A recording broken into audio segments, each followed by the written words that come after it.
One of the stories that I like to use when I'm talking about conflict resolution and what we refer to as anxiety deposits, that is those things that happen to people when something is upsetting and they start getting a little frustrating. And most of you know that my favorite character to illustrate that is Edith Bunker from the old Archie, All in the Family series. And some of you have no idea what I'm talking about, but Edith was just like whenever there was something wrong, she would be just waving her arms and her voice would go up and, oh, Archie, And as she would be running around, I was reminded of a cartoon that I had seen when I was young, and a children's storybook, Chicken Little. And in the story, something falls on Chicken Little's head, and he's running around the barnyard. The sky is falling, and just whips everybody up into a frenzy.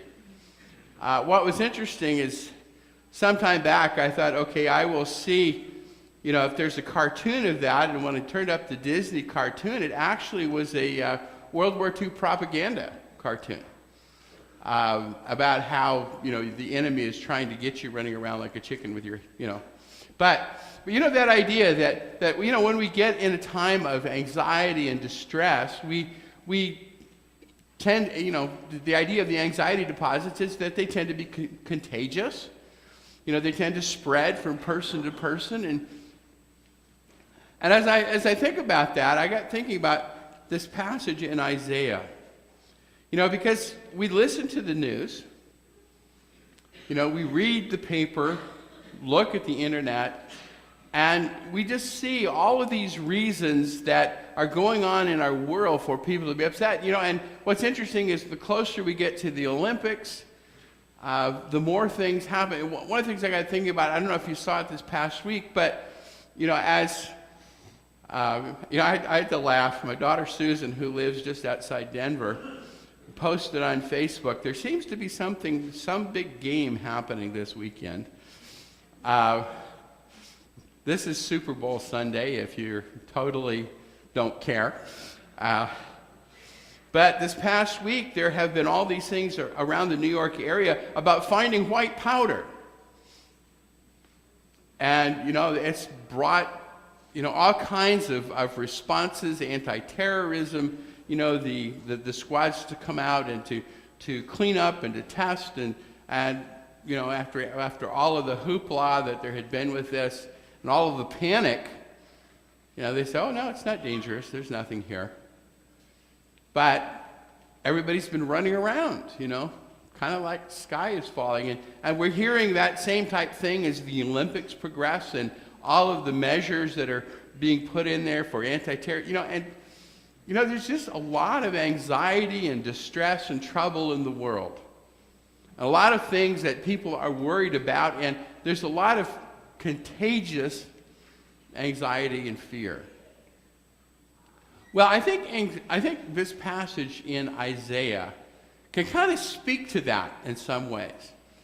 Now, Isaiah was one of the great prophets. Some refer to him as the greatest of the writing prophets. That is, there are prophets in the Old Testament that we have their stories in some of the history books, but that we don't have written books, like Isaiah and those following. Isaiah is one of the longest books. Isaiah is filled with messianic information and prophecy. He was alive in the 700s. That's before Christ. Now the term is before the Common Era. And at the time that he prophesied, the kingdom was divided in two. The northern kingdom, that was known as Israel, was apostate and idolatrous. They just didn't really even seem to be interested in Yahweh anymore. They were worshiping the gods and the altars at Dan and Bethel, and they were just totally gone. as far as God, the real God, was concerned. In the south, the southern kingdom of Judah, they had Jerusalem, and they had the temple, and they had the priestly rituals, but they didn't seem to be that, it seemed to be very nominal. It was very ritual. It was tradition. But, one of the things that Isaiah experienced as a voice for God in this culture, in this, in Judah, was the fact that there weren't too many people that seemed to be interested in his message. They didn't care. And there are some that suggest that there's a thing in here that kind of suggests that this was maybe stressful for him. Now, the world power at the time to the east was Assyria. And Assyria was making great noise, great threat. They wanted to come down and conquer Palestine and even wage war go through there on into Egypt. And so the kings of Israel, the northern kingdom, and Syria decided to form an alliance against Assyria. They said, well, the two of us can stand together and we'll fight them. And they approached the king of Judah to say, well, you come join us. And the king of Judah says, no, I don't like that idea. Kind of reminds me of back when I was a teenager and we had a Chihuahua. The people next door had a Chihuahua. The people across the street had a Chihuahua. And the three Chihuahuas got together one day and went up the block to attack the German Shepherd. It was not good for the Chihuahuas, even though it was 3-on-1. And the king of Jerusalem, of Judah, was basically saying, no, this is not a good idea. And so the kings of Israel and Syria attack Judah. But they can't, they're not successful. And this is where we have that beautiful passage that is applied later to Christ of the sign of Emmanuel in chapter 7, verse 14. That when that these kings that seem to be so threatening, and so you kind of look at it that for the people in Judah and Jerusalem, okay, you've got Assyria, the big boy on the block, who's very menacing and powerful, and you got these other kings that want to come and wage war. It's kind of frustrating. Judah allies. Ahaz says, okay, I'm going to ally with Assyria. But, God had told Israel not to make alliances with other powers. Your alliance is with me. But he did anyway. And so Assyria conquers Israel in about 722, 721. But the people of Judah are living in fear and distress because everybody around them seems to want to wage war against them. And certainly you can't trust Assyria. And that ultimately will be borne out when Assyria will come against Jerusalem as well.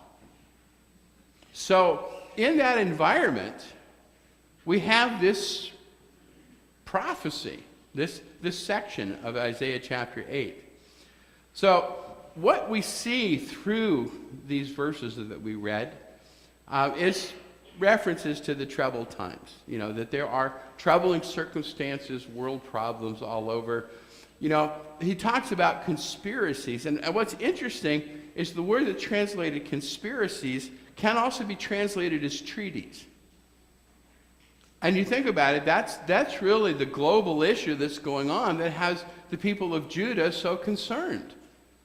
As these treaties that are going on, Israel and Syria, Assyria, nobody's really going to be on our side. That they're finding empty answers. And I don't know if you noticed the section. It's really a very interesting passage here where Isaiah talks about why do you consult the dead? They're going to consult with the mediums and the spiritists and the necromancers. They're looking for answers in all the wrong places, which means they're not going to get answers. And so they are receiving what has been sowed. They've turned away from God. They've formed political alliances and looking at the wrong sources for answers and help. You know, that's kind of like a duh moment, isn't it? You're like, okay, you're turning your back on God. Shouldn't you expect to have problems? Shouldn't you have reason to be afraid? I don't know about you, but I would feel pretty distressed in my life if I thought that my life was totally out of line with God. Especially if I had grown up knowing that and being taught, you know, the nations, the Gentiles, one thing, but for the people, the descendants of Abraham, the people of the covenant, that would be different. And so Isaiah says they're going to experience distress and hunger. You know, things are going to go from bad to worse. And at the end of this, 21 and 22, there are a couple of really interesting statements. They're going to look upward, and they're going to be angry at the king and at God. You know, they're going to blame everybody but the ones who are really responsible for this. And then they're going to look at the earth, and they're going to see only distress. You know, the picture is so bleak and so hopeless, so hard. In fact, there's a passage we're going to touch on in a minute. And what's interesting is that there's the idea here that if they are not turning to God's word, they have no light of dawn. Now think about that expression for a moment. That really, you know, there's no illumination, but there's no hope. They are cornered. They're you know, you can think about all the expressions that go on there. And so Isaiah 8, 14 and 15 kind of sums up what's ahead for these people who have rejected God. And listen to these words. He, God, will be a holy place for both Israel and Judah. Beautiful, you know, on the positive side for what would be called the disciples, the followers. But he will be a stone that causes people to stumble and a rock that makes them fall. And for the people of Jerusalem, he will be a trap and a snare. Now, if that sounds familiar, that passage will be used later in the New Testament to talk about Jesus.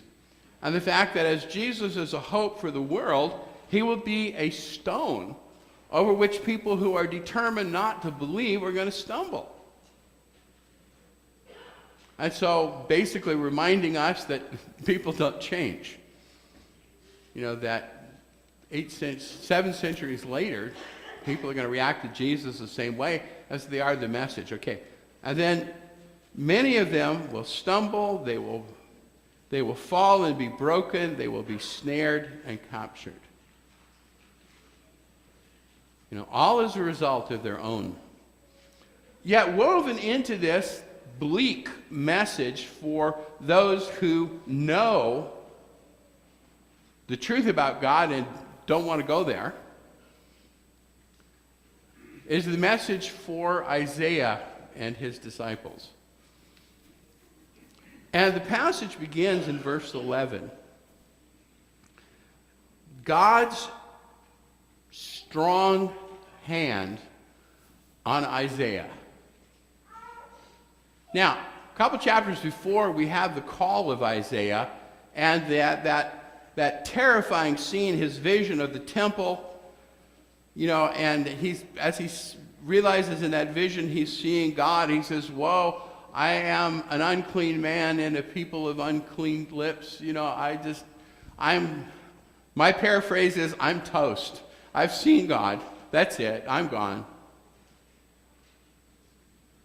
And that affirming, cleansing the ember from the altar touched to his lips.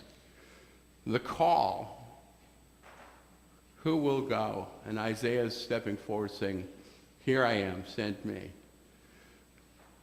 So here, as everything is so bleak and so, and this is kind of where commentators feel like maybe they see, like think about, when does somebody touch you? And you think about this strong hand on Isaiah. It's not a menacing, ominous thing. It's an affirming and reassuring thing. And you think about it, and I think about times in my life where significant people to me have come, put an arm around me, or put a hand on my shoulder. And it's calming, and it's reassuring. It's what we call relational. That the terror of chapter 7 is now becoming assurance and reassurance. With the words then, don't be afraid. Do not fear what they fear. Okay? Because I'm on your side. God, He is your sanctuary. The word sanctuary means holy place. He's your refuge.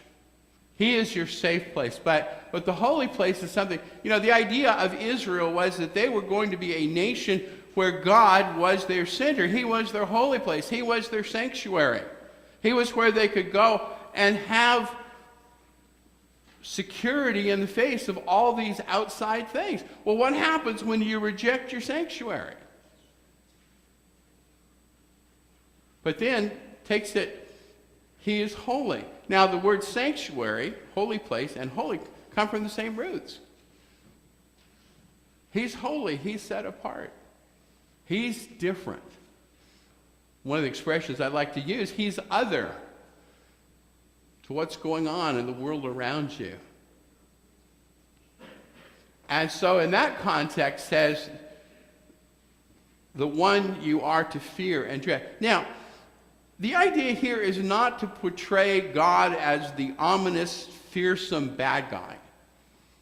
It is to portray God as opposed to all these other things that they're afraid of. All these other nations, all of the idols, all of the messages from the spiritists and the dead. Everything is coming in. And the people are afraid. Why are they afraid? Because they're going to the wrong sources. And so God needs to be your center, not all these other things. So it's kind of like by saying He's the one you are to fear and dread. It's not to fear all these other things. He is a place of trust and safety. What's interesting now is Isaiah uses the idea of stone and rock. And often in the Old Testament, God is portrayed in those terms as a place of refuge, security, and safety. But in this case, as he's talking about the people of Judah and Israel, as they reject the rock, they're tripping over Him. They're stumbling. They're falling. And that passage that we just read, because they are rejecting the source. So Isaiah says, I will wait for the Lord. As all of these other things are going on around and all of these concerns, and as the whole world seems to be in upheaval, Isaiah says, I know that my hope and my peace is in God. I will put my trust in Him. And so he says, here am I and the children the Lord has given me. We find in Isaiah that there's something very interesting, and we weren't not going to get into it. But he refers to his wife as the prophetess. He gives his names special, gives his children special names. My favorite is Meher Shalal Hashbaz. And those names have significance as part of his message.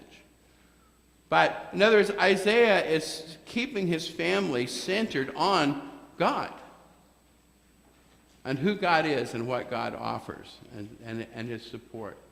So that in the face of all of the distress that's around and the Chicken Littles of the world who are spreading the news of disaster, the picture is of Isaiah and those with him that are staying calm and peaceful because they're standing with God. And so this passage begins as God puts his hand on him to say, do not follow the way of this people.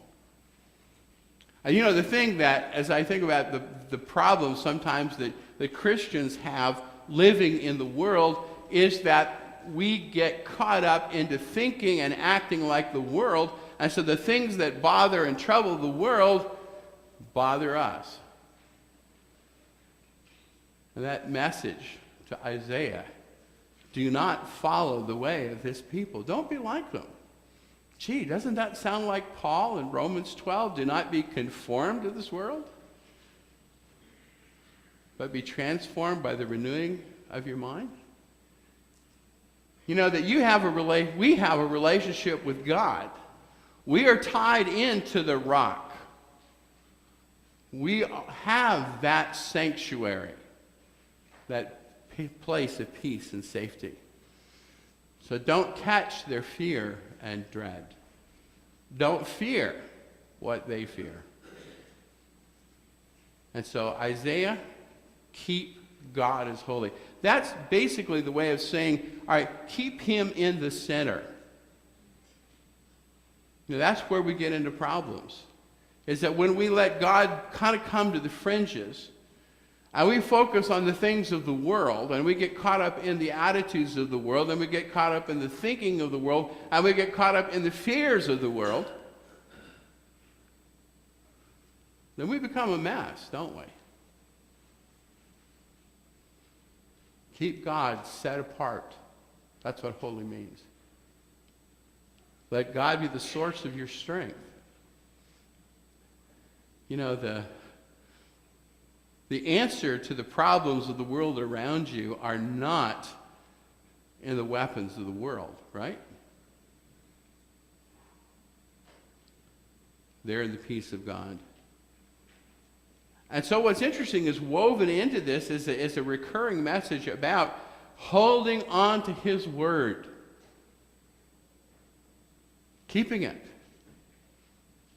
following it, and then Isaiah as well, to keep on teaching, keep on proclaiming, keep on sharing. One of the things sometimes that happens for some of the Old Testament prophets is that they keep, pushing a stone that's really heavy and really hard. It doesn't seem to be much progress. In fact, Jeremiah was sent out to find one righteous man in the kingdom. I couldn't even find one. We think, man, what a failure as a preacher. That's not the point. The point is for Jeremiah to go out teaching, preaching God's word. Same thing for Isaiah. God's responsible for the outcome of the message. We are responsible for sharing it. So when we are caught up in a world of distress, when the Chicken Littles are basically wanting to just push us over the edge of distress, the calm and the peace, Isaiah is saying, is found in the middle with God. Glenn's chosen a song for us to close with that I think will help us to take our minds and to think about what our relationship with God is like. And as always, we want to encourage anyone here who's not a Christian, who wants to learn about making that decision in their life, or as a Christian, we need prayers and encouragement from others, that you can talk with me and one of the other elders after. Let's stand as we sing.